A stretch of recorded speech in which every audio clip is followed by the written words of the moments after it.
नमस्कार दोस्तों, स्वागत है आप सभी का एक बार फिर से हमारे यूट्यूब चैनल पे। मेरा नाम है सुमित मुरारी। आशा करता हूँ आप लोग अच्छे होंगे, आपकी तैयारी भी अच्छी चल रही होगी।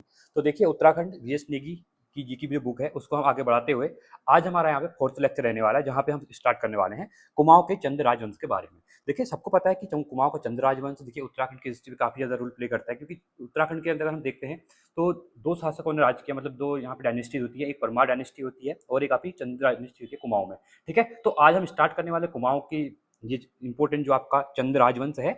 तो इसमें जो जो मेन चीजें हैं, जैसे ऐतिहासिक साक्ष्य की बात करूं, मैं प्रमुख शासकों की बात करूं, इनकी कर व्यवस्था क्या थी, इनकी प्रशासनिक व्यवस्था क्या थी। देखिए अभी के एग्जाम में जो हो रहा है ना, अब चीजें थोड़ा डेप्थ में पूछी आ रही है। पहले जो चीजें नॉर्मल थी कि सोमचंद कौन था या फिर संस्थापक कौन था, कहाँ से आए थे, बट अभी क्या हो गया, प्रशासनिक व्यवस्था जो है, प्रशासनिक व्यवस्था जो है, साथ में जो पंचायती राज क्या है, जो मतलब कहीं ना कहीं जो बैकग्राउंड में आपकी हिस्ट्री चीजें चली आ रही हैं, तो उन पर ज्यादा फोकस किया जा रहा है। तो आज का हमारा मेन जो टॉपिक रहने वाला है वो इसी के ऊपर रहने वाला है कि कुमाऊं के अंतर्गत हम जो डायनेस्टी हुई चंद्रवंश है, तो इनने किस टाइप से इनके शासकों ने यहाँ पे राज किया, किस टाइप से इन्हें अपने प्रशासन को चलाया यहाँ पे, इनका जो इनके कर थे वो कौन कौन से कर थे, क्योंकि काफी इंपॉर्टेंट है कुमाऊं के अंतर्गत। अगर हम देखते हैं कुमाऊं चंद्र राजवंश में, तो यहाँ पे इंपॉर्टेंट इनके खासकर कर देखने को मिले, जो कि अभी भी कहीं ना कहीं हमें अभी भी चल रहे हैं, और साथ में इनकी जो पंचायती राज व्यवस्था थी वो भी कहीं ना कहीं हम यहाँ पे अभी भी इनको देख रहे हैं। ठीक है, तो काफी इंपॉर्टेंट लेक्चर होने वाला है आप लोगों के लिए। यहाँ पे चीजें क्या क्या हमारे तामपत्र थे इनके बारे में ऐतिहासिक, देखिए मैंने आपके लिए अच्छी स्लाइड बनी हुई है। अगर आप इनको अगर ध्यान से देखते हैं, ठीक है, इन स्लाइड को ध्यान से देखते हैं ना, तो चीजें आपको यहीं पर याद हो जाएंगी। ठीक है, जो चीजें आपको है ना वो यहीं पे याद होने वाली है। काफी इंपॉर्टेंट स्लाइड मैंने आपके लिए यहाँ पे बनाई हुई है। तो इंपॉर्टेंट है, देखिए पूरा अगर आप ध्यान से इन वीडियोस को देखते हैं, ध्यान से इन पीपीटी को देखते हैं, जो आधे घंटे की जो वीडियो होगी, तो मेन मेन जो जितने भी चंद शासक हैं, ठीक है, वो सब मैंने यहाँ पे लिखे हुए हैं। साथ ही साथ आपके लिए कुछ इंपॉर्टेंट यहाँ पे डायग्राम दिए हुए हैं कि चंपावत जब आते हैं, देखिए यहाँ पे सबसे इंपॉर्टेंट है राजधानी के बारे में। पहले जो आपका चंदवंश है इसकी राजधानी चंपावत थी, इसके बाद इसको अल्मोड़ा शिफ्ट किया गया। क्या क्या उसके कारण थे चंद वहां शिफ्ट करने के। बाद में जो परमार शासक से गढ़वाल करने, उनके किसके साथ यहाँ पे बहुत लड़ाइयाँ चलती हैं, युद्ध होते हैं। ठीक है, तो काफी इंपॉर्टेंट रहने वाला है। देखिए स्लाइड्स आपकी रखी हुई हैं, ये क्वेश्चन तो एग्जाम में पूछा गया, चाल किलेदार कौन थे करके सोमचंद के बारे में। तो इंपॉर्टेंट वीडियो आपके लिए रहने वाला है। एक बार मैं पूरा आपको दिखा देता हूँ, फिर बाद में हम यहाँ पे इसको स्टार्ट करते हैं। ठीक है, तो आई होप आपको चीजें पसंद आ रही होंगी। इससे पहले भी जो वीडियो थी मैंने स्टार्ट की थी चीजें, तो वहाँ पे हमने कार्तिकेय राजवंश के बारे में पढ़ा था, और हमारा आज रहने वाला है यहाँ पे चंद्र राजवंश। देखिए चंद्र राजवंश की मैं दो वीडियो यहाँ पे लिखाऊंगा, क्योंकि चंद्र राजवंश जो है वो थोड़ा डिटेल में है। ठीक है, डिटेल में हम करेंगे, क्योंकि हम लोग UK triple S UK PC दोनों एग्जाम को टारगेट कर रहे हैं, और साथ में यहाँ पर भी उत्तराखंड हिस्ट्री के रिलेटेड क्वेश्चन पूछे जाते हैं। ठीक है, अगर आप हिस्ट्री के स्टूडेंट उत्तराखंड के अंदर, तो वहाँ पर भी ये क्वेश्चन आते हैं। तो हम डिटेल में चीजों को यहाँ पे देखने वाले हैं। ठीक है, तो अच्छे देखिए, साथ में जो नोट्स बनाइए, तो चीजें आपके लिए यहाँ पे आसान होने वाली है। चलिए, तो भाग वन है, देखिए दो पार्ट में कराऊंगा, तो मैंने भाग वन और भाग टू लिख दिया है। ठीक है, इसके बाद इसका एक पार्ट यहाँ पे और आने वाला है। चलिए, अब हम सबसे पहले अगर चंद्र राजवंश की बात करें, तो इसके ऐतिहासिक चीजों की बात करें, तो इसके जो हमें मेन जो स्रोत मिलते हैं, ठीक है, ऐतिहासिक, पहला हमको अभिलेख के बारे में बात करते हैं। तो देखिए चंद्र राजवंश का जो अभिलेख की बात करो, तो बालेश्वर मंदिर काफी इंपॉर्टेंट है। ये कहाँ पर है? ये आपका चंपावत में है। आप चंपावत अगर कभी जाएंगे, तो चंपावत में मेन जो बाजार है, स्टेशन बाजार है, वहीं पर भी आपको ये चालीसा मंदिर देखने को मिलता है। ठीक है, यहाँ पे क्या क्या मिला हुआ है? कांचल देव का लेख मिला है, जो कि 1223 का बताया जाता है। ठीक है, तो इस लेख के अकॉर्डिंग माना जाता है कि चंद्रवंश ने कहा यहाँ चंपावत पे क्या रूल किया था, और यहाँ पे इनकी राजधानी रही थी। बाद में हमको गोपेश्वर का त्रिशूल लेख मिलता है, अशोक चंद्र का है जो। ठीक है, ये क्वेश्चन पूछा जाता है कि त्रिशूल लेख गोपेश्वर किसका है, या पूछेगा कि अशोक का त्रिशूल लेख कहाँ पर है, तो गोपेश्वर आपको यहाँ पे याद रखना है। ये आपका 1191 का है, क्योंकि यहाँ पे माना जाता है कि नेपाल के साथ लड़ाई भी हुई थी। ठीक है, यहाँ राजाओं के बीच में, तो नेपाल और अशोक चंद्र के बीच में, तो इस टाइप से चीजें बताई जाती हैं। इसके बाद हम बात करेंगे यहाँ पे तामपत्र के बारे में। ठीक है, तो तामपत्र की अगर मैं बात करता हूँ, तो सबसे इंपॉर्टेंट आपका रहता है यहाँ पे मझेड़ा तामपत्र। ठीक है, तो मझेड़ा तामपत्र किससे रिलेटेड है? तो चंद व बम शासकों के बीच में, तो चंद शासक और बम शासक के बीच में संबंध है, वो हमको मिलता है मझेड़ा तामपत्र के बारे में। ठीक है, तामपत्र होता क्या है, ये तो सबको पता होगा, मतलब चीजें थी जहाँ पे चीजें लिखी हुई थी, मतलब ठीक है, तांबे कुछ चीजें हुई थी, वहां पे लिखा हुआ है। ठीक है, वास्ते तामपत्र की बात करूं, तो मांडलिक राजाओं की सूची यहाँ पे देखने को मिलती है। ठीक है, वास्ते ताम्रपत्र में क्या मिलता है हमको? हमको मांडलिक राजाओं की जो सूची यहाँ पे देखने को मिलती है। और यहीं पे एक इंपॉर्टेंट मिलता है आपका खेती खान ताम्रपत्र, ये भी चंपावत के अंतर्गत ही है। ठीक है, लोहा चंपावत से जो चंपा जिला मुख्यालय है, वहां से लेके 12-14 मतलब 20 किलोमीटर के अंतर ये चंपावत खेती खान देखने को मिलता है। ठीक है, अब हम बात करेंगे साहित्य के स्रोत के बारे में। तो यहाँ पे देखिए, जो मानोदय काव्य है ना, चंद राजाओं की वंशावली यहाँ पे देखने को हमको मिलती है, तो ये काफी इंपॉर्टेंट है। ठीक है, तो मानोदय काव्य में हमको हमको तीन चीजें मिल गई। हमें अभिलेखों से भी जानकारी मिलती है चंद्रवंश के बारे में, चंपावत में राज रूल किया था करके। तामपत्र भी हमको मिल जाते हैं, साथ में हमको साहित्य स्रोत भी यहाँ पे मिल जाते हैं। ठीक है, तो आई होप आपको यहाँ पे चीजें क्लियर हो गई होंगी। अब हम आगे चलते हैं। अब सबसे इंपॉर्टेंट यहाँ पे क्वेश्चन बनेंगे, जहाँ से एग्जाम में क्वेश्चन बनते हैं, तो चंद वंश का संस्थापक या फिर ऐतिहासिक जो मतभेद रहे हैं। देखिए चंद वंश से रिलेटेड ना अलग अलग जो हिस्टोरियन हमारे अलग अलग जो हमारे इतिहासकार हैं, इनके अलग अलग मत यहाँ पे रहते हैं। सबसे पहले हम सोमचंद्र के बारे में देखिए, बहुत से लोग मानते हैं कि सोमचंद्र कुमाऊं चंद्र शासक, मतलब हम लोग भी इसी को मानते हैं, मतलब ज्यादातर इसी को माना जाता है। तो सोमचंद्र को यहाँ पे चंद वंश का संस्थापक माना जाता है, और एक माना जाता है थोर चंद्र को। अब इसको एक बार हम लोग यहाँ पे देख लेते हैं। ठीक है, सबसे पहले अगर हम यहाँ पे बात कर देंगे सोमचंद्र के बारे में, ठीक है, तो सोमचंद्र के बारे में कौन कौन समर्थक देता है कि यहाँ पे चंद्रवंश के संस्थापक हैं, तो पहले देते हैं एंटिंगसन साहब देते हैं, बद्रीदत्त पांडे जी देते हैं, और वॉल्टन देते हैं। ये तीन कहते हैं कि चंपा जो चंद डायनेस्टी थी, इसके संस्थापक कौन थे, सोमचंद्र थे। ठीक है, तर्क क्या देते हैं कि देखिए ये कहते हैं कि 1020 से और 1025 के आसपास इसकी स्थापना हुई थी चंद्रवंश की, और जो मूल निवास प्रयाग, प्रयाग मतलब जो प्रयागराज झूसी है ना, ठीक है, वहां पे तो कहा जाता है कि वहां से ये आए थे करके। ठीक है, और यही सर्वाधिक मान्य मत है। मैंने इसलिए कहा हम लोग इसी ज्यादा फॉलो करते हैं, तो सब ये क्वेश्चन पूछ लेता है एग्जाम में। देखिए आपको पता है कि चंद्रवंश संस्थापक सोमचंद है, बट क्वेश्चन आजकल क्या पूछ रहा है कि यहाँ पे वो नाम दे रहा है कि एंटिंगसन के अनुसार चंद्रवंश के संस्थापक कौन थे, वहां पे थोरचंद भी होगा, सोमचंद भी होगा। भद्रदत्त पांडे के अकॉर्डिंग आपको याद रखना है, ये तीनों के अकॉर्डिंग कौन है, सोमचंद है। और आगे हम पढ़ेंगे अभी थोरचंद के बारे में। ठीक है, तो सर्वाधिक मान्य जो मत माना जाता है वो इसी को माना जाता है, तो आपको याद यहाँ पे रखना है। अब हम बात करेंगे यहाँ पे थोरचंद के बारे में। ठीक है, देखिए थोरचंद के बारे में डब्ल्यू फ्रेजर, इनकी ये है रिपोर्ट ऑन कुमाऊं, इसमें इनके द्वारा बोला गया है कि चंद्रवंश का संस्थापक हम थोरचंद को मानते हैं। फ्रांसीसी हैमिल्टन बोलते हैं कि चंद्रवंश के शासक सोमचंद है, और हर्षदेव जोशी भी मानते हैं कि यहाँ पे थोरचंद क्या है, चंद्र राजवंश के यहाँ पे क्या है, संस्थापक है। ठीक है, तो आपको याद रखना है तीन नाम आपके ये हैं, और तीन नाम आपके यहाँ पे ये रहने वाले हैं। देखिए यहाँ पे एंटिंगसन और वॉल्टन क्या है, ये अंग्रेज हैं। यहाँ पे देखिए डब्ल्यू प्रेजर और फ्रांसीसी हेमिल्टन अंग्रेज हैं, पर यहाँ पे देखिए चंद कुमाऊं के भी भद्रदत्त पांडे जी हिस्टोरियन है, ये कहते हैं कि सोमचंद है, और यहाँ पे हर्षदेव जोशी जी कहते हैं कि थोरचंद है। ठीक है, इनने क्या तर्क दिया, इनने बोला कि राज्यरोहण 1261 ईस्वी में यह डोटी से आकर नेपाल राजा के यहाँ नौकरी करता था। ठीक है, ये मतलब कहा जाता है कि राज्यरोहण इसका 1261 में होता है, और डोटी से आकर नेपाल के जो डोटी क्षेत्र था नेपाल के अंतर्गत, वहां से आकर यहाँ ये नौकरी करता था राजा के यहाँ, नेपाल का जो राजा था उसके यहाँ इसने नौकरी की थी, और यहाँ के इसने चंद्रवंश की स्थापना की, ऐसा माना जाता है। देखिए प्रथम जो पारमाणिक शासक है ना, वो अभयचंद माना जाता है। तो पहला शासक जिसने स्वयं के अभिलेख 1360 में, अभी देखिए सोमचंद्र का कोई अपना अभिलेख नहीं मिलता है, थोरचंद का भी हमको नहीं मिलता है, बट जो अभयचंद है ना, इसका खुद का मिलता है। ये पहला शासक था जिसने खुद के अभिलेख 1360 का इसका अभिलेख देखने को मिलता है। ठीक है, ये भी आपको याद रखना है क्योंकि एग्जाम में क्वेश्चन यहाँ पे बनते हैं। अब हम एक बार ये देख लेते हैं कि सोमचंद्र के बारे में। पहले तो देखिए चंपावत के बारे में, देखिए मैंने इससे पहले आपको यहाँ पे डिस्ट्रिक्ट सीरीज करवाई हुई है, तो अगर पहले आप एक बार करिए ना, डिस्ट्रिक्ट सीरीज को देख लीजिए। ठीक है, वो मैंने ऑलरेडी करवा रखी है, 6 घंटे की मैराथन वीडियो भी है, और अलग अलग वीडियो भी उसमें बनी हुई है। ठीक है, 13 डिस्ट्रिक्टों की 13 वीडियो वहाँ पे बनी हुई है। अब मेन चीज देखिए, जो चंपावत है, सबसे पहले अगर मैं उत्तराखंड का मैप बनाता हूँ इस टाइप से, ठीक है, तो चंपावत ये है, यहाँ पे चंपावत पड़ता है। ठीक है, जो चंपावत है ये आपका नेपाल से लगता है, यहाँ उधमसिंह नगर से लगता है, और इधर पिथौरागढ़ से लगता है, यहाँ पे अल्मोड़ा से लगता है, और यहाँ आपका नैनीताल से लगता है। ठीक है, ये बॉर्डर है। तो यहीं पे चंपावत की जगह जो है, यहीं पे एक चंपावती नदी बहती है। ठीक है, उसी के किनारे पे क्या है, आपका चंपावत शहर यहाँ पे बसा हुआ है।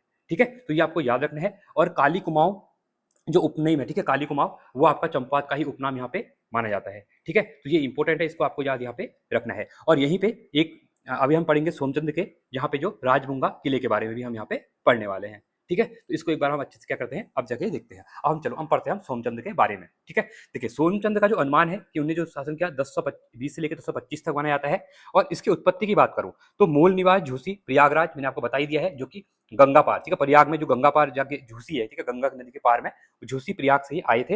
ये शिव के उपासक थे। कन्नौज नरेश चंद्रपाल का वंशज माना जाता है इनको। ठीक है, जो कन्नौज है तो वहां पे जो नरेश चंद्रपाल थे उनके वंशज इनको यहाँ पे माना जाता है। इसके साथ ही कत्यूरी संबंध क्या थे इनके, देखिए इससे पहले हमने पढ़ा इस लास्ट वीडियो में कि कत्यूरी शासन उत्तराखंड में था, इसके बाद यहाँ पे चंद्रवंश की स्थापना होती है। तो इनका संबंध कत्यूरियों से क्या था, तो देखिए कत्यूरी शासक जो ब्रह्मदेव थे, तो जैसे आप टनकपुर चंपावत में टनकपुर जगह है ना, वहाँ पे एक ब्रह्मदेव मंडी भी है, नेपाल के अंदर मतलब मानी जाती है वो। ठीक है, वहीं पे जो ब्रह्मदेव मंडी है, तो ब्रह्मदेव इन्हीं के नाम पे, तो ब्रह्मा जो ब्रह्मदेव थी उनकी पुत्री से इनका विवाह हुआ था। तो दहेज में इनके द्वारा चंपावत का जो पूरा एरिया है ये सोमचंद्र को दे दिया था। तो यहीं से चंपावत में सोमचंद्र की चंद्रवंश की स्थापना यहाँ पे होती है। ठीक है, तो दहेज में इनने 15 बीघा जमीन प्राप्त की थी, तो वहीं पे इनने इसकी स्थापना यहाँ पे की जाती है। ठीक है, अब राजधानी निर्माण की बात करूं तो चंपावत में एक राजबुंगा किला है। ठीक है, तो चंपावत में राजबुंगा किला निर्माण कराया, और यहीं से चंद्रवंश की नींव रखी गई। तो ये आपको यहाँ पे याद रखना है। जैसे देखिए ये आपका प्रयागराज जैसे है, तो यहाँ से लेके यहाँ चंपावत में इनके द्वारा बनाएगी। आगे और चेंज होगी, आगे पढ़ेंगे हम, आगे ये चंपावत से फिर अल्मोड़ा जाएगी। ठीक है। तो भीष्मचंद्र के बाद फिर बालो कल्याण चंद्र आते हैं, वो इसको से पहुंचाते हैं। तो 1563 के आसपास हम देखेंगे कि अल्मोड़ा शिफ्ट हो जाएगी। ठीक है, वो आगे हम धीरे धीरे चलते रहेंगे। क्लियर है? चलिए, अब यहाँ पे एक इंपॉर्टेंट फैक्ट लिखा है, इसको याद रख लेना आप लोग। डोटी के राजा मल्ला, या जिनको रेखा या मल्लवंशी भी कहते थे, को टग टग क्या था, टैक्स देता था, जो कर होता है। तो डोटी के राजा मल्ल रेखा रघुवंशी को क्या सोमचंद का कर देता था यहाँ पे। ठीक है, ये माना जाता है, इंपॉर्टेंट आपको याद रखना, क्योंकि आगे कहीं ना कहीं ये अभी बैकग्राउंड में चीजें आएंगी। ठीक है, आपको याद रखना है कि जो मल्ल रेखा किसको कर देता है, डोटी के राजा मल्ल रेखा को कर देता था। ठीक है, कौन? सोमचंद। ठीक है, चलिए आगे देखते हैं। अब हम सोमचंद के प्रशासनिक व्यवस्था के बारे में एक बार देखे थे, क्योंकि सोमचंद की जो प्रशासनिक व्यवस्था है ना, ये काफी इंपॉर्टेंट यहाँ पे मानी जाती है। ठीक है, चलिए, अब देखिए सोमचंद्र की प्रशासनिक व्यवस्था की बात करूं तो पंचायती राज व्यवस्था का जनक माना जाता है। सबसे इंपॉर्टेंट यहाँ पे ये क्वेश्चन यहीं से पूछा जाता है एग्जाम में। तो पंचायती राज जो है ना, उसका संस्थापक इसको यहाँ पे माना जाता है। और गांवों में बूढ़ा या सयानों की नियुक्ति की थी। जो बूढ़ा और सयाने होते थे ना, इनकी नियुक्ति भी किसने की थी?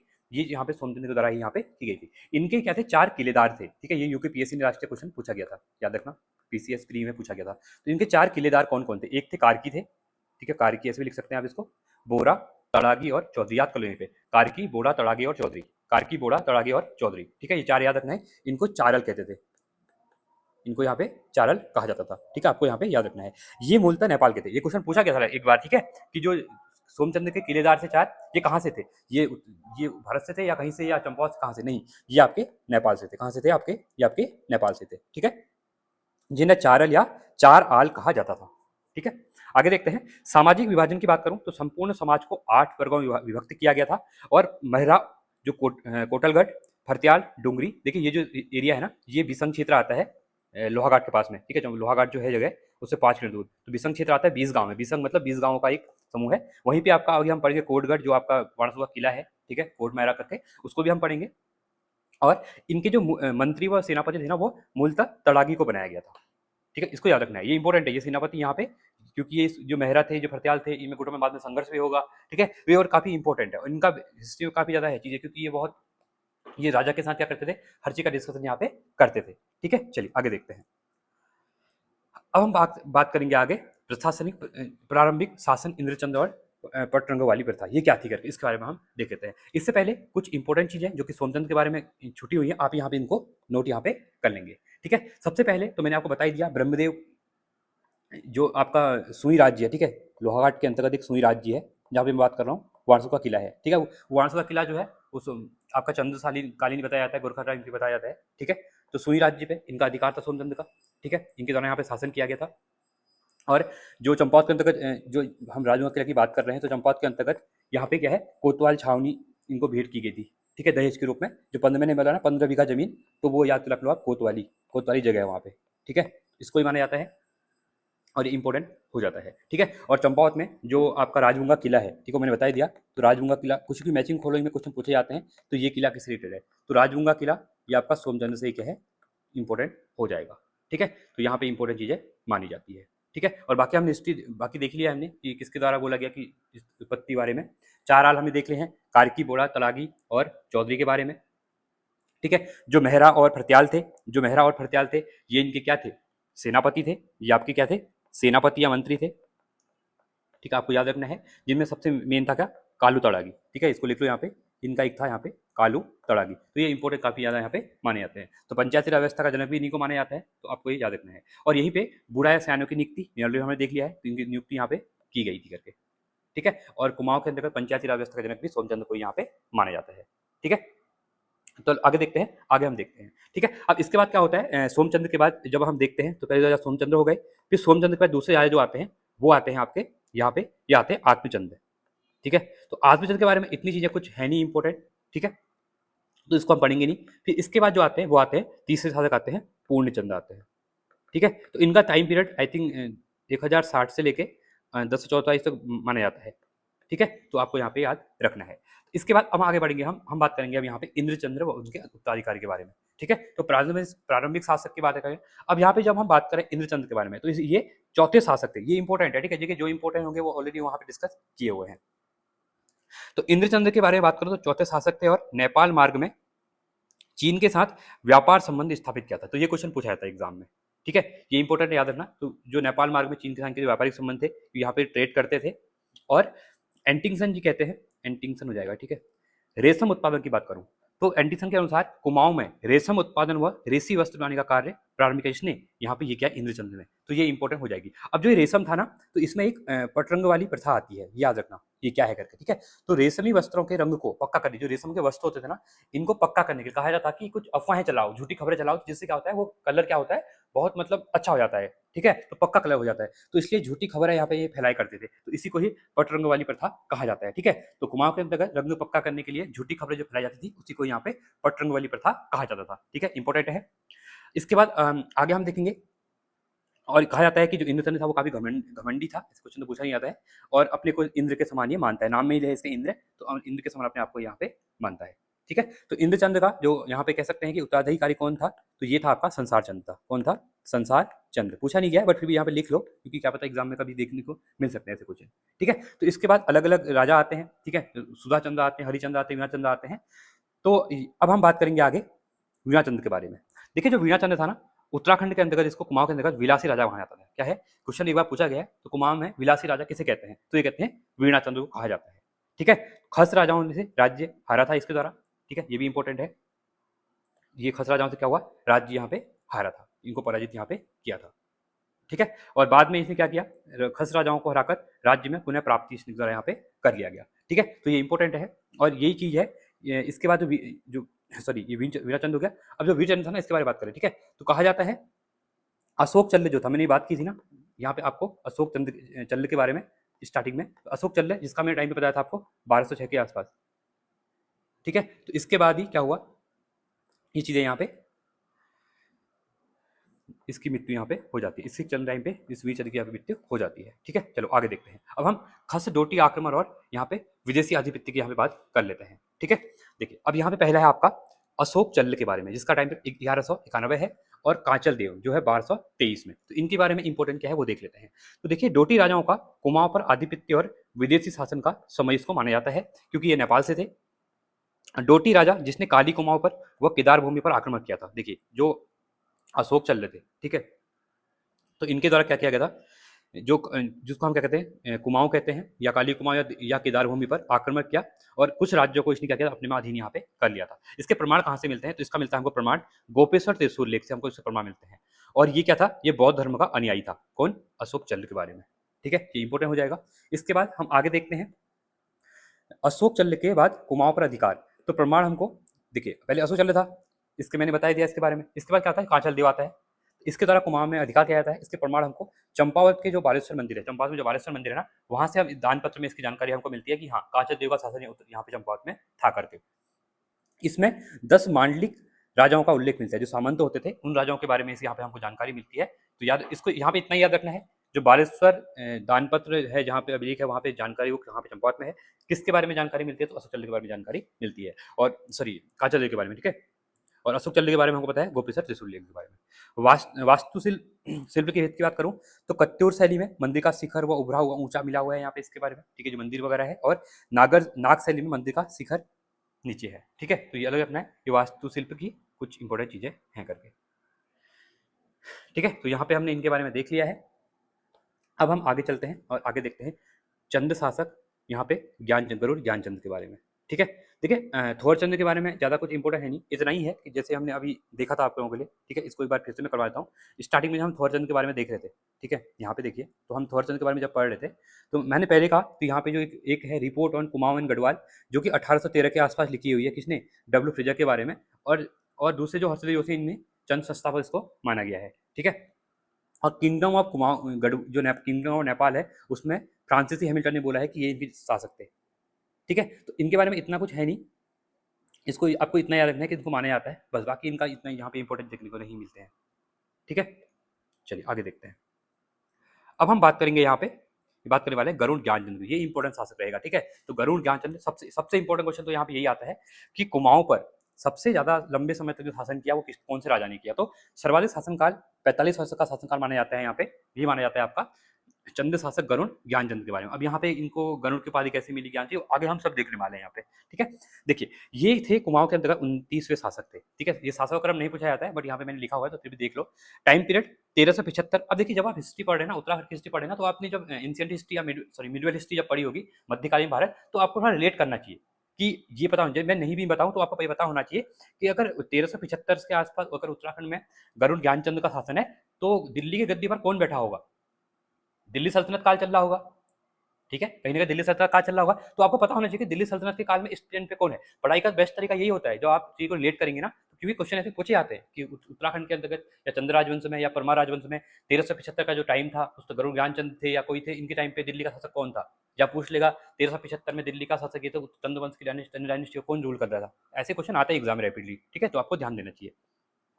तो ये विष्णु के उपासक माने जाते हैं गरुड़ ज्ञानचंद, और इनका राज्य चिन्ह जो था ना वो गरुड़ था, तो इसी नाम से इनका नाम ही यहाँ पे पड़ा हुआ है। हाँ, किसने दिया हुआ है हिस्ट्री भी अभी देखेंगे, ठीक है, तो ये आपको यहाँ पे याद रखना है। तो दिल्ली के अंतर्गत एक शासक होते हैं फिरोज शाह तुगलक, फिरोज शाह तुगलक होते हैं, तो इनके द्वारा माना जाता है कि ज्ञानचंद को गरुड़ की उपाधि दी थी, ठीक है, तथा तराई का जो क्षेत्र था ना वो ज्ञानचंद को सौंप दिया। तराई रीजन जो उत्तराखंड में ये वाला रीजन था, तो ये इसको ज्ञानचंद को दे दिया था, तो गरुड़ ज्ञानचंद इनका नाम यहाँ से पड़ गया, ऐसा माना जाता है, ठीक है।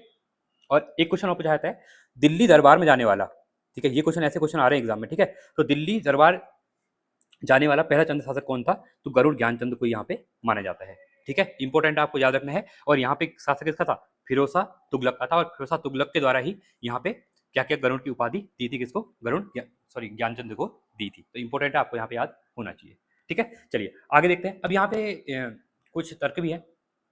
अब एंटिंगसन कहते हैं कि दिल्ली के अंतर्गत उस टाइम मोहम्मद बिन तुगलक का शासक था, और मैं कहता हूँ अब कहीं पे लिखा हुआ है कि फिरोज शाह तुगलक का शासन था, तो ये किंवदंती तो उत्तराखंड में बनी हुई है, ठीक है, हिस्ट्री आप पढ़ेंगे आपको दो दो चीजें मिलती है। अभी हम पढ़ा सोमचंद के बारे में, कोई कहता है कि सोमचंद शासक था, कोई कहता है थोरचंद था, तो गढ़वाल के अंदर भी चीजें ऐसी देखने को मिलती है, ठीक है, तो उत्तराखंड की थोड़ी हिस्ट्री है तो थोड़ा पेचीदी है, बट आपको देखना पड़ता है कि किसके अकॉर्डिंग क्या था, क्योंकि एग्जाम में कहाँ से क्वेश्चन पूछ सकते हैं, ठीक है, इसलिए जो अलग अलग बुक है, जैसे हिस्ट्री की बुक पढ़ते हैं आप लोग, तो आप अजय राव जी को ही पढ़िए, बद्रत पांडे जी को ही पढ़िए, कभी कभी ये पूरी नहीं पढ़नी है, हिस्ट्री के लिए बोल रहा हूँ मैं मेन, ठीक है, क्योंकि क्वेश्चन कहीं से भी पूछ ले रहा है आजकल कि इनके अकॉर्डिंग कौन था या इनके अकॉर्डिंग कौन था, ये याद रखना है। तो दिल्ली दरबार से संबंध की बात करूं तो दिल्ली के सुल्तान फिरोज शाह तुगलक से इनने भेंट की थी, ऑलरेडी मैं बता चुका हूं। और उपाधि एवं राज्य विस्तार की बात करूं तो फिरोज शाह तुगलक ने गरुड़ की उपाधि दी, और तराई क्षेत्र जिसको माल कहते थे हम लोग, ठीक है, तो माल अभी टनकपुर वगैरह के एरिया को ना अभी भी माल कहा जाता है, ठीक है, तो ज्ञानचंद को सौंपा था। ज्ञानचंद के समय तराई भाबर में कठेरियों का शासन था, ये भी याद रखना है, ये क्वेश्चन पूछ लिया कभी, चंद्र शासक के समय किसका शासन था, तो कठेरी आपको यहाँ पे क्या करना है, याद करना है। चलिए आगे देखते हैं, सेनापति नीलू कठैत के बारे में एक बार हम यहाँ पे देख लेते हैं कि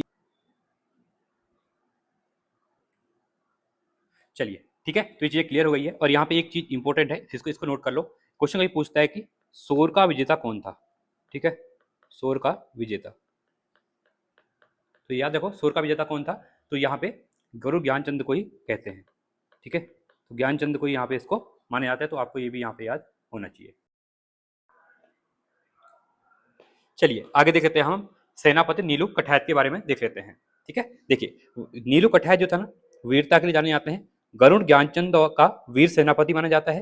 राजा ने वीरता से प्रसन्न होकर कुमैया खिलमत की उपाधि दी थी, एक विशेष पोशाक होती थी, ठीक है, इस टाइप से पोशाक होती थी, देखिए कुमैया खिलपत ना, खिल्लत कोई आप लोग अगर देखते होंगे तो आपको लगता होगा कि ये कोई उपाधि है, नहीं उपाधि नहीं थी, ये एक ना पोशाक होती थी, ये इंपॉर्टेंट है, क्वेश्चन इसलिए पूछता जाता है, तो यहाँ पे इसलिए मेंशन किया भी है मैंने, ये एक पोशाक टाइप होती थी, ठीक है, कोई उपाधि नहीं थी, तो क्वेश्चन बहुत बार पूछा गया है, जैसे क्वेश्चन उत्तराखंड में पूछ रहा है ना आजकल की ये क्या है करके, तो वैसे कभी क्वेश्चन पूछ सकता है कि कुमैया खिल्लत क्या थी, क्योंकि आप लोग ये मत सोचना कि वहाँ पे ये कोई उपाधि, वहाँ पे उपाधि ऑप्शन में देगा ऑप्शन नंबर ए में, ठीक है, तो ऐसी चीजें देखिए, ये जो मैं सीरीज करवा रहा हूँ इसलिए करवा रहा हूँ क्योंकि जो चीजें हैं ना मैं दो तीन बार बोलूंगा ना आपके दिमाग में बैठ जाएंगी, आप खुद पढ़ते होंगे तो आप भूल जाते होंगे उसको, ठीक है, तो ये इंपॉर्टेंट है, इसको आप लोग याद रखना।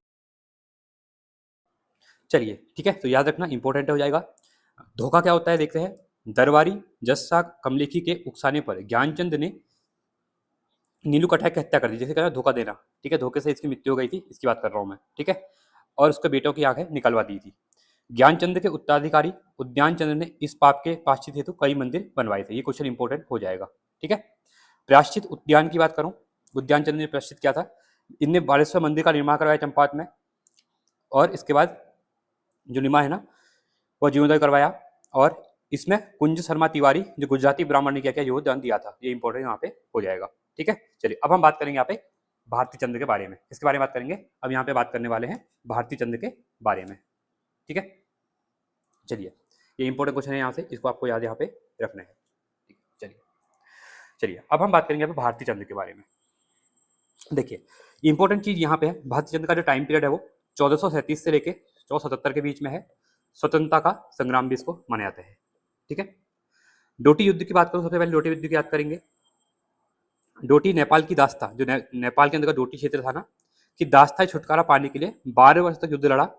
पहला पड़ाव सोर के कटकनौला में। ठीक है, तो भालचंद्र ने अभियान किया था नेपाल के अंदर। ऐतिहासिक विजय की बात करूं तो डोटी राजा यक्षमल्ल जयमल्ल को हराया और सीरा, सोर और थल पर अधिकार किया। तो किसने किया था? भारती चंद्र ने इन पे नेपाल पे क्या क्या अटैक किया। इसके बाद वहां पे यक्षमल्ल और जयमल्ल जो थे इनको हराया और सीरा, सोर और थल पे इनके द्वारा अधिकार कर लिया गया था। ठीक है, 12 वर्षीय युद्ध रहा इनका। कुमाऊं के अंतर्गत खासकर बात करूं तो समानता की सेना, सेना में सभी जातियों और धर्मों के लोग थे, मतलब समानता, सबके लिए समान थी चीजें। हर जाति धर्म के लोग वहां पे इनके टाइम पे सीख, किसके? भारती चंद्र के बारे में। तो देखिए एक इंपॉर्टेंट यहाँ पे ये है ना, जो भारती चंद्र है इसके पवाड़े भी गाए जाते हैं। ठीक है, तो भारती चंद्र के क्या है, पवाड़े काफी ज्यादा फेमस है कुमाऊं इतिहास के अंदर। ठीक है, तो इसमें कहा जाता है कि जो वीरांगना भाग्या धोनियान के द्वंद्व युद्ध का वर्णन मिलता है। ठीक है, तो इसलिए इसको आपको याद यहाँ पे रखना है। तो भारती चंद्र काफी पराक्रमी था, बहुत साहसी था, और इसलिए इसके द्वारा यहाँ पे चीजें जीती गई थी। ठीक है, और यहाँ पे क्वेश्चन इंपॉर्टेंट है, आई थिंक एग्जाम पूछा भी गया था। तो भारती चंद्र की जो सेना थी ना, ठीक है, सेना या इसी को कटक, सेना को यहाँ पे कटक कहा जाता था। ठीक है, तो इसमें सभी जाति के लोग यहाँ पे जो समान थे, मतलब। ठीक है, तो याद रखना कटक या सेना, इसी को ही कहाँ पे कहा जाता है। ठीक है, तो इंपॉर्टेंट क्वेश्चन यहाँ पे हो जाएगा। ठीक है, अब बात करूं हम डोटी नेपाल के बारे में। तो सामाजिक प्रभाव था, नायक जाति की उत्पत्ति होती है। देखिए ये क्वेश्चन इंपॉर्टेंट है, तो ये क्वेश्चन पूछा है नायक जाति क्या थी। तो इसी 12 वर्षीय युद्ध के दौरान सैनिकों के अवैध संतानों से नायक जाति की उत्पत्ति होती है। ठीक है, तो ये याद रखना है आपको, जो नेपाल के लोग थे, मतलब। ठीक है, तो इसको आपको पता होना चाहिए। ठीक है, यहाँ पे दो इंपॉर्टेंट चीजें और हैं, जो जहाँ पे नायक जाति जो है, ठीक है, जो यहाँ पे जो नायक जाति है इसके बारे में कुछ इंपॉर्टेंट, मतलब अब बहुत लोगों को पता नहीं होगा कि नायक जाति मतलब है क्या संबंध इनका। ठीक है, तो नायक जाति के लोग चंद्र सैनिकों की अवैध संतान मानी जाती है। ठीक है, चंद्र सैनिकों की अवैध संतान इनको माना जाता है। जब लड़ाई हुई थी तो ये जाके वहाँ पे बसे हुए थे, तो वहाँ पे इनके द्वारा कुछ उत्पाद वगैरह किए गए। ठीक है, तो इसी को ये इंपॉर्टेंट यहाँ पे मानी जाएगी। ठीक है, चलिए आगे देखते हैं। अब हम शुद्धिकरण रत्नचंद्र कीर्तिचंद्र के बारे में यहाँ पे देख लेते हैं। देखिए सबसे पहले रत्नचंद्र की प्रशासनिक सुधार की बात करूं तो डोटी के नागमल्ल को हराकर शाही वंश स्थापित इनके द्वारा किया गया था। कुमाऊं का पहला शासक जिसे भूमि बंदोबस्त, देखिए लैंड सेटलमेंट की बात जो पहली बार देखने को मिलती है वो रत्नचंद्र के टाइम पे ही मिलती है। देखिए रत्नचंद्र अलग है, रुद्रचंद्र अलग है। ठीक है, इसमें कंफ्यूज नहीं होना है आप लोगों को। रुद्रचंद्र के बारे में आगे पढ़ेंगे हम लोग, अभी हम रत्नचंद्र के बारे में यहाँ पे पढ़ रहे हैं। ठीक है, देखिए अब यहाँ पे जो टाइम पीरियड भी है ना, तो आप खुद ही देख सकते हैं, जो रुद्रचंद्र आता है ना वो अकबर के टाइम पे आएगा। ठीक है, तो अभी हम पहले की बातें कर रहे हैं यहाँ पे। ठीक है, 1477 के आसपास की बात हम यहाँ पे कर रहे हैं। ठीक है, तो पहला कुमाऊं के अंदर भूमि बंदोबस्त करवाया था और जमींदार नामक अधिकारी की नियुक्ति भी रुद्रचंद्र के द्वारा ही की गई थी, मतलब रत्नचंद्र के द्वारा कर दी गई थी। ठीक है, रुद्रचंद्र नहीं, रत्नचंद्र के बारे में। अब हम बात करेंगे कीर्तिचंद्र के बारे में। ठीक है, देखिए इनका टाइम पीरियड माना जाता है 1488 लेके,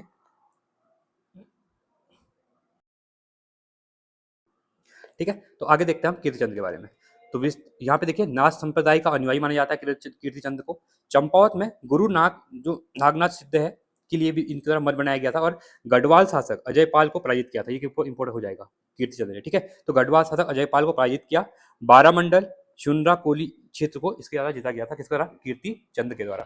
ठीक है, तो यहाँ पे इंपॉर्टेंट ये हो जाएगा, अजयपाल को जो पराजित किया था इसके बारे में क्वेश्चन यहाँ पे पूछ सकता है। ठीक है, तो जो नागनाथ सिद्ध है इसके बारे में मैंने आपको बता ही दिया है, चंपावत के अंतर्गत है, और यहाँ पे योगेश्वर चंपावत भी इसके टाइम पे आए थे। ठीक है, इनके बाद अलग अलग राजा आते हैं, उसमें प्रताप चंद्र, तारादत्त, माईचंद्र, ये इंपॉर्टेंट, भीष्मचंद्र इंपॉर्टेंट नहीं है, भीष्मचंद्र इंपॉर्टेंट है। अब हम इसके बाद भीष्मचंद्र के बारे में यहाँ पे पढ़ने वाले हैं। ठीक है, चलिए अब देखिए, अब राजधानी स्थानांतरण की अगर हम यहाँ पे बात कर लेते हैं। ठीक है, तो सबसे पहले तो हम बात करेंगे चंद्रवंश के भीमचंद्र के बारे में। ठीक है, इनका टाइम पीरियड माना जाता है 1512 से लेकर 1530। अब यहाँ से क्वेश्चन बनते हैं एग्जाम में। ठीक है, देखिए पहले सोमचंद्र से क्वेश्चन बनते हैं। ठीक है, तो सोमचंद्र के बाद फिर भारतीचंद्र से क्वेश्चन बनते हैं, और उसके बाद जब आगे हम बढ़ते हैं तो यहाँ पे क्वेश्चन बनते हैं सबसे ज्यादा भीष्मचंद्र के बारे में। ठीक है, तो राजधानी अल्मोड़ा ले जाने की नींव इन्हीं के द्वारा यहाँ पे रखी गई थी। पहले चंपावत थी अभी तक राजधानी, अब ये क्या करेंगे, यहाँ से अल्मोड़ा शिफ्ट करने वाले हैं। अल्मोड़ा में खगमरा किले का निर्माण। अब देखिए जब हमने चंपावत में हम पढ़ा, ठीक है, राजगंगा किला, तो सोमचंद्र का। अब हम यहाँ पे खगमरे किले की बात करें जो कि अल्मोड़ा में है। अब इसको कौन बना रहा है? इसको यहाँ पे भीष्मचंद्र बना रहा है। गजुआ नामक मुखिया ने इनकी हत्या कर दी थी, किसकी? भीष्मचंद्र की। अब बात करेंगे हम, देखिए जैसे चंपावत से लेके अब अल्मोड़ा हम क्या कर रहे हैं, यहाँ पे अल्मोड़ा लेके जा रहे हैं राजधानी। अब सबसे इंपॉर्टेंट यहाँ पे आएगा बालो कल्याण चंद्र के बारे में। ठीक है, टाइम पीरियड 1545 से लेके 1565 तक इनकी मानी जाती है, और भीष्मचंद्र का दत्तक पुत्र था कौन? बालो कल्याण चंद्र। राजधानी पूर्ण रूप से अल्मोड़ा राज इनने स्थापित कर दी थी। देखिए, पूर्ण रूप से पूछेगा तो बालो कल्याण चंद ने। नींव किसने रखी? भीष्मचंद्र ने रखी।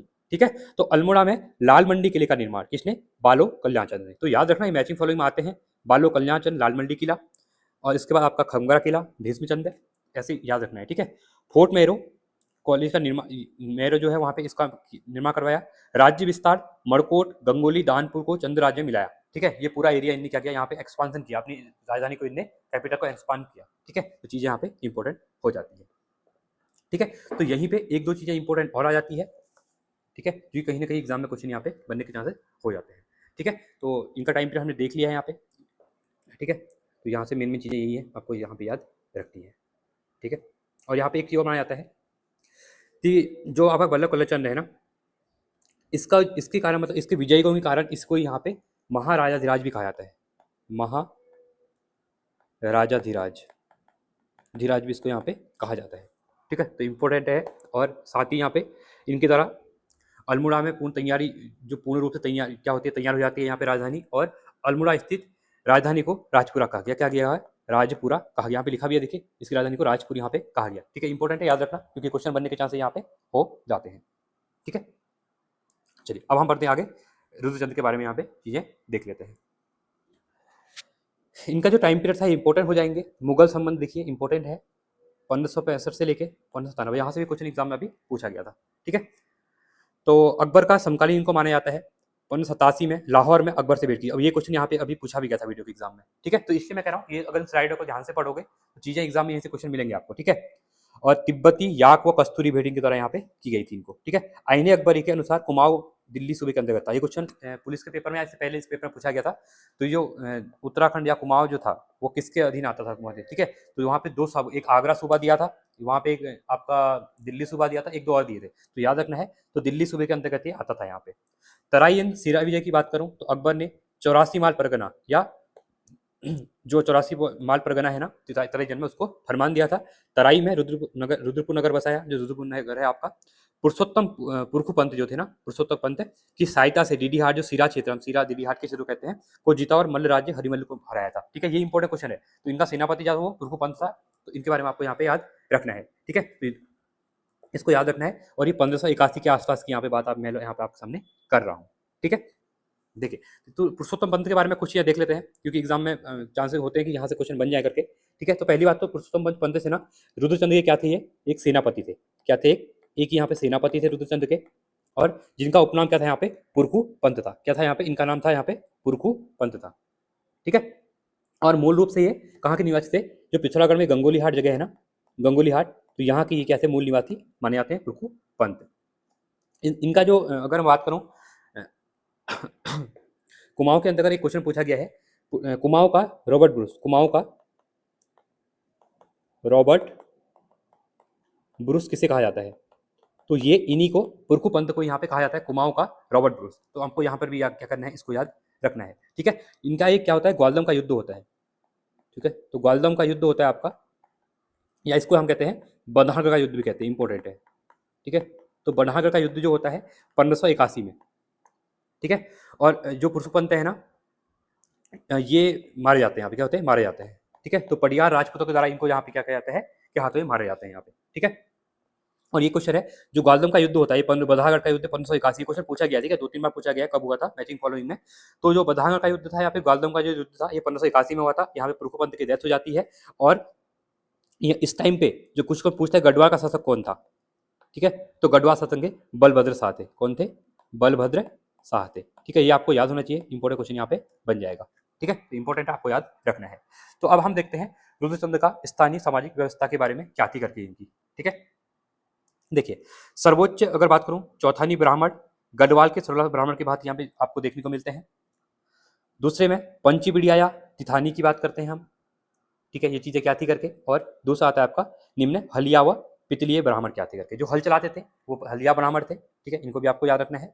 विशिष्ट वर्ग में ओली थे, ओली ब्राह्मण। जो ओली ब्राह्मण कहा जाता है कि जो ओली पढ़ने पे थाली बजाया करते थे, इसलिए इनका नाम ओली पड़ गया। ठीक है, ओले से ओली हो गया। तो यहाँ पे लिखा हुआ है कि ओली पढ़ने में सतर्क करने वाले जो अधिकारी, मतलब ये जैसे ओले पढ़ेंगे ना, ये लोग को सतर्क करते थे वहाँ पे। ठीक है, तो गाँव में अनाज का दस्तूर निर्धारित भी यहाँ पे किया जाता था। दास वर्ग भी यहाँ पे था, छयोड़े, पुरुष दास थे और छयोड़ियाँ जो थी वो महिला दास थी। तो दासों का प्रचलन देखने को मिलता है रुद्रचंद्र के टाइम पे, और छयोड़े पुरुष दास और छयोड़ियाँ जो थे वो महिला दास यहाँ पे थी करके, ठीक है। तो यहाँ पे इंपॉर्टेंट हो जाएगा। अब सबसे इंपॉर्टेंट जो रुद्रचंद्र के क्वेश्चन पूछा जाता है, तो इनके कुछ साहित्य और काव्य व्यवस्था के बारे में इंपॉर्टेंट हो जाएगा। साहित्य रचना की बात करें, ये कुछ 3 इंपॉर्टेंट है, एग्जाम में आती हैं। संस्कृत ग्रंथ थे, एक था आपका त्रिवेणी धर्म निर्णय, जिसमें ब्राह्मणों के गोत्र व सामाजिक व्यवस्था की बात की हुई है। दूसरा था सैनिक शास्त्र, जिसमें पक्षी आखेट पर आधारित ये मानी जाती है। तो याद रखना, ठीक है, इनका रिटर्न भी पूछा जाता है कि किससे रिलेटेड क्या कर रही है, मैचिंग फॉलोइंग में से क्वेश्चन डालता है यहाँ पे। एक थी यथातिथ चरित्रम, एक थी उषा रागुलय, ठीक है, ये इंपॉर्टेंट क्वेश्चन है, यहाँ से क्वेश्चन बन सकते हैं, ठीक है। कवर व्यवस्था के बारे में बात करूँ, जो टैक्स रिफॉर्म के बारे में बात करते हैं रुद्रचंद्र के बारे में, तो सबसे इंपॉर्टेंट है यहाँ पे समस्त साम्राज्य जनता के लिए, पौड़ी 15 विश्वास शब्द यहाँ पे यूज होता था, या मतलब इसके लिए कर था इसलिए, ठीक है। भूमि के मालिक को थातवान कहा जाता था, ये कुछ नहीं पूछा गया एग्जाम में। अनाज का एक बट्टे 6वां भाग वसूल का राजधानी पहुंचाने का कार्य कैनी या खसों का होता था। जो कैनी और खस होते थे ना, ये क्या करते थे, राजस्व जो था वसूल करके राजधानी तक पहुंचाने का काम इनका होता था, ठीक है। तो जो प्रजा थी उसे लेके राजधानी तक पहुंचाने का काम इनका होता था यहाँ पे, ठीक है। क्वेश्चन बनने के चांसेस यहाँ पे हो जाते हैं, ठीक है। तो अब कुछ इंपॉर्टेंट चीजें और हैं, इनके बारे में रुद्रचंद्र के बारे में देखेंगे, फिर हम लक्ष्मीचंद्र के बारे में आगे पढ़ेंगे, जो ये 46 शासक यहाँ पे होता है, ठीक है। तो मेन चीजें हमने देख ली है, ठीक है। तो मेन चीजें हमने यहाँ पे देख ली है। त्रिवेणी धर्म निर्णय के बारे में इंपॉर्टेंट है, मेन तो आपको यही याद रखनी है, ठीक है। ये क्वेश्चन 3 बुकें यहाँ पे पूछी जाती है, ठीक है, जैसे गोत्र से क्या थी करके, तो आपको यहाँ पे ये चीजें याद होनी चाहिए, ठीक है। अब यहाँ पे एक इंपॉर्टेंट चीज है ना, जो रुद्रचंद्र है, ठीक है। तो विश्व इतिहास में ये प्रथम शासक थे, ऐसा माना जाता है कि विश्व इतिहास में ये प्रथम शासक थे जिन्हें स्वयं को इनके द्वारा मल्ल युद्ध में, ठीक है, इनका जो मल्ल युद्ध हुआ था इसमें स्वयं उतर कर, ठीक है, युद्ध में ये राज्य का इनके द्वारा क्या किया, विस्तार किया गया था, ठीक है, राज्य का प्रसार वगैरह किया गया। और यहाँ पे एक इंपॉर्टेंट क्वेश्चन और है, रुद्रचंद्र को ही कुमाऊं के अंतर्गत हर्ष शिलादित्य क्वेश्चन पूछा जाता है, हर्ष शिलादित्य किसको कहा जाता है, ठीक है। तो हर्ष शिलादित्य ये भी आपको याद रखना है, तो ये क्वेश्चन यहाँ पे इंपॉर्टेंट हो जाएगा यहाँ पे, ठीक है। और इन्हीं के द्वारा, रुद्रचंद्र के द्वारा ही क्या किया गया था, एक कर लगाया गया था, जो कर था नाम का बुखुड़िया कर, ठीक है। तो ये आपका क्या हो जाएगा, बुखुड़िया कर यहाँ पे हो जाएगा, ठीक है। ये कुछ इंपॉर्टेंट चीजें थी, आगे हम आप चीजें देख लेते हैं। अब हम बात करेंगे लक्ष्मी चंद्र के बारे में। इनका टाइम पीरियड माना जाता है 1597 से लेकर 1621 के आसपास, और लखुरी बिलारी या और खतुरबा इनसे related, मतलब खास कर इनका नाम है लखुरी बिलारी, ठीक है। क्यों कहते हैं वो भी आगे देखते हैं, ये कभी डरपोक राजा थे, ठीक है। चलिए देखिए, लखुरी बिलारी की बात करूँ सबसे पहले, यहाँ पे देखिए बिल्ली बना दी है यहाँ पे, ठीक है। उपनाम है लखुरी बिलारी। मुगल मुगल अब जहांगीर के टाइम पे थे, इनके सामने ना ये बहुत भीगी बिल्ली डरपोक की तरह रहते थे, मतलब छुप छुप के, मतलब दुबक के रहते कहते हैं ना, तो इसलिए इनका नाम ही यहाँ पे लखुरी बिलारी पड़ गया, ठीक है। तो ये इंपॉर्टेंट है, भीगी बिल्ली की तरह, डरपोक की तरह रहते थे, इनका नाम ही यहाँ पे पड़ गया, उपनाम लखुरी बिलारी पड़ गया। गढ़वाल पर आक्रमण, गढ़वाल पर इनके द्वारा 7 बार आक्रमण किया गया, ये काफी इंपॉर्टेंट है, और इनको असफलता मिली 7 बार ये हार गए, फिर भी ये नहीं छोड़े, फिर भी अटैक करना नहीं छोड़े। और 8वीं में प्रयास में गढ़वाली सेनापति खतर सिंह को इनके द्वारा मार दिया गया। और कुमाऊं के अंदर है ना, 17 जो सितंबर को अभी कसर का त्यौहार मनाया जाता है ना, तो कहीं ना कहीं कहा जाता है, देखिए इसकी पुष्टि तो नहीं होती है, हर बुक में अलग अलग चीजें दी हुई है, हाँ कहीं ना कहीं बताया है कि 8वीं विजय हुई, तो इस टाइम पे विजय में इनके द्वारा मसाल जलाई गई थी, इसलिए आपने देखा होगा कथरका में हम लोग अभी जो कथरका बनाते हैं, तो रात के टाइम पे जो मसाल लेके मतलब घूमते हैं, तो कहा जाता है कि उस टाइम पे ये एक विजय जश्न था, इस टाइप से मनाया जाता है। देखिए होने को दो किंवदंती है, मैं पहले कहा उत्तराखंड की हिस्ट्री को पढ़ने में आपको दोनों चीजें रखनी पड़ेंगी, ठीक है। अलग अलग फैक्ट आते हैं, तो कभी कहते हैं कि ये एक तो देखिए कथरका त्योहार गाय त्योहार माना जाता है, गायों का त्योहार माना जाता है, ठीक है। उस दिन क्या होता है, मानसून के बाद ये ककड़िया वगैरह होती है, ठीक है, खीरे वगैरह हुए रहते हैं, तो इनसे वो बांट के खाते हैं, अनाज हुआ रहता है, तो पशुओं का भी उत्सव माना जाता है। और कहीं ना कहीं हिस्ट्री की चीज़ें हम देखते हैं, तो यहाँ पे ये भी एक कहीं ना कहीं ये चीज़ें आती हैं, कहीं ने बुका में लिखी हुई है, ठीक है। पुष्टि तो किसी ने भी इतिहासकार ने नहीं किया, बट हाँ कहीं ना कहीं इसके बारे में रिलेट माना जाता है कि मसाल वगैरह जलाए गए थे, तो इसलिए वो जो क्या कहते हैं उसको, राखी कहते हैं ना, हम लोग हमारे यहाँ राखी कहते हैं, कि राख जलाना मतलब एक मुसाल जलाना, ठीक है, मुसाल बनाती जाती है, तो उसी को यहाँ पे माना जाता है, ठीक है। आगे देखते हैं, सांस्कृतिक विवाह की बात करो, इस विजय की खुशी में कुमाऊं में कथरों का त्यौहार मनाया जाता है, और ये जानवर का त्यौहार भी है, तो याद रखना है दोनों चीजें हैं, ठीक है। मैंने बता दिया है कि कब होता है, 17 सितंबर को होता है, ठीक है, याद रखना हर साल मनाया जाता है इसको, तो ये इंपॉर्टेंट क्वेश्चन यहाँ से बन सकता है, ठीक है। लक्ष्मीनंद के प्रशासनिक और न्यायिक सुधार के बारे में एक बार हम यहाँ पे क्या करें, चीजें देख लेते हैं, ठीक है। तो मुनाकोट तानपत्र इनका एक मिला हुआ है, जहाँ पे इनको लक्ष्मण कहा गया है, ठीक है। मुनाकोट तामपत्र इनका क्या है, कौन सा है, मुनाकोट तामपत्र, सॉरी, ठीक है। तो इंपॉर्टेंट है, आगे देखते हैं इसको हम, ठीक है। मुनाकोट यहाँ पे लिख देता हूँ, चलिए देखिए न्यायालय क्या थी, समस्त जनता के लिए दीवानी न्यायालय जो थी ना न्यायालय थे, ठीक है, क्वेश्चन पूछेगा, ठीक है।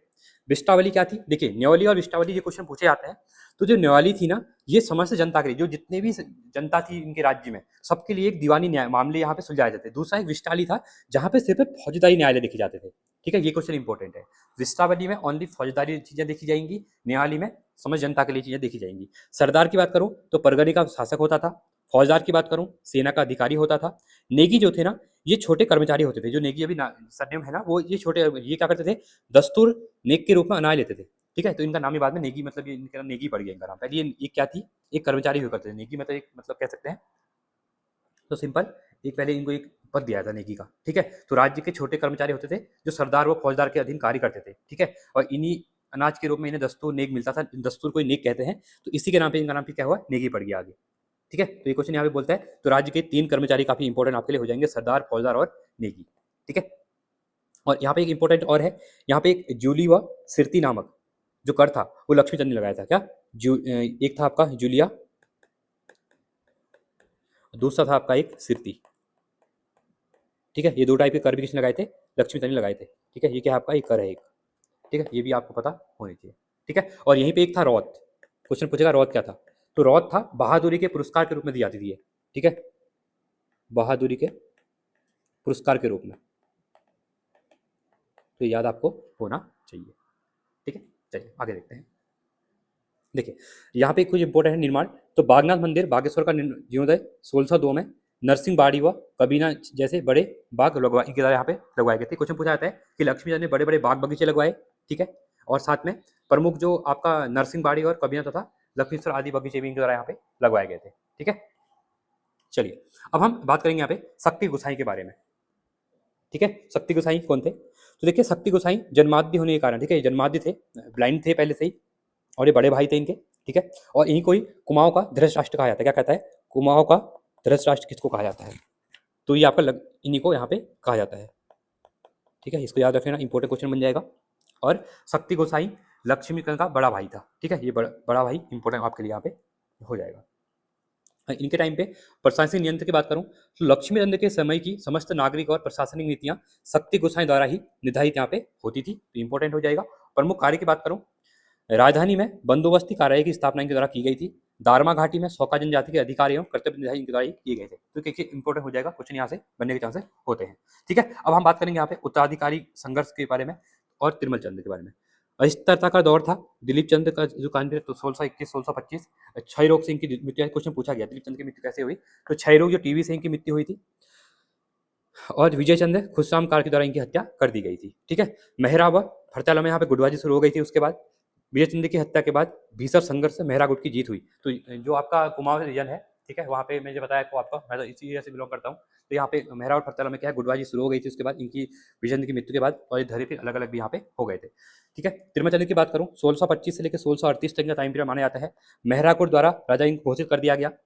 काको बामोर युद्ध हुआ 1634 में, गढ़वाल के महिपत शाह को इनके द्वारा हराया गया। और विष के डर से रसियों को कड़े नियम बनाए गए, कॉप्रोलिय कठिनों को यहाँ पे नियुक्त किया गया, ठीक है। ये इंपॉर्टेंट चीजें हैं। अब हम कुछ रिवीजन कर लेते हैं। देखिए पार्ट 1 था, इसके बाद पार्ट 2 भी आएगा, क्योंकि चंद्रवंशी इंपॉर्टेंट है, इसलिए मैंने सोचा कि इसके ऊपर 2 वीडियो बनाई जाए, ठीक है। चलिए अब हम रिवीजन कर लेते हैं एक बार। देखिए सोमचंद प्रमुख कार्य क्या थे इनके, राजगुआ किला बनाया, पंचायती राज व्यवस्था इन्हें शुरू की थी, और प्रथम संस्थापक माने जाते हैं झूसी से ये आए हुए थे, जो कि यहाँ पे कहा है आपका प्रयागराज में है, प्रयाग के अंतर्गत।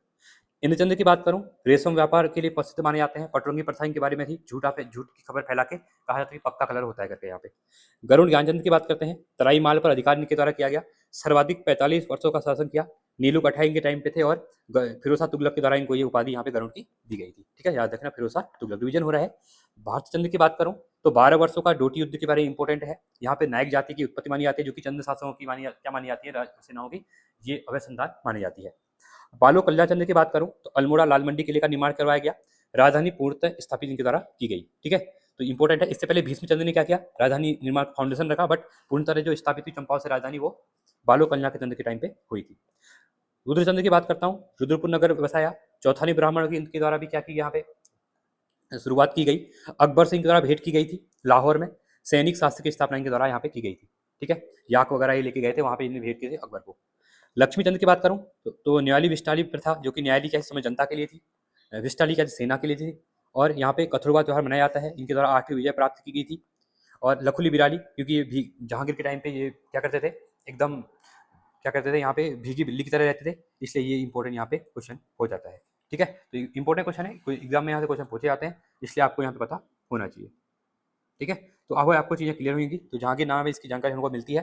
तो ये थी इंपॉर्टेंट आपके लिए फर्स्ट आज की वीडियो। ठीक है, आई होप आपको वीडियो अच्छी लगी होगी। वीडियो कैसी लगी जरूर बताएं, कमेंट करें, वीडियो को लाइक करें। देखिए आप लोग वीडियो को लाइक नहीं करते, देखिए इससे मुझे मोटिवेशन मिलता है, आप लोगों के लिए स्टार्ट की मेहनत की जाती है, जो आपके लिए वीडियो बनाई जाती है, आप सबको पता है कितनी मेहनत करते हैं इनके अंतर्गत। ठीक है, तो बहुत सी चीज़ें लगाई जाती है, मतलब इसमें की जाती हैं, उसके बाद ये बिल्कुल बन के यहाँ पे होती है रेडी। ठीक है, तो आई होप आप लोग एंजॉय कर रहे होंगे, अच्छे रिवीजन कीजिए। और मैंने आपसे पहले कहा था, इस वीडियो को देखने से पहले आपने जो इससे पहले की वीडियो में जो नोट्स बनाए थे वो एक पेज में, उनको रिवाइज पक्का कीजिए, क्योंकि जीएस ऐसी चीज़ है ना, जब तक रिवाइज नहीं करेंगे चीज़ें नहीं आएंगी। अभी आपको लग रहा हो चीज़ें आ रही हैं, जैसे आप आगे पढ़ेंगे तो 15 दिन बाद 10 दिन बाद चीज़ें भूल जाएंगे। रिवीजन करो, वीक में एक बार रिवीजन कर लो तो चीज़ें आसान हो जाती हैं।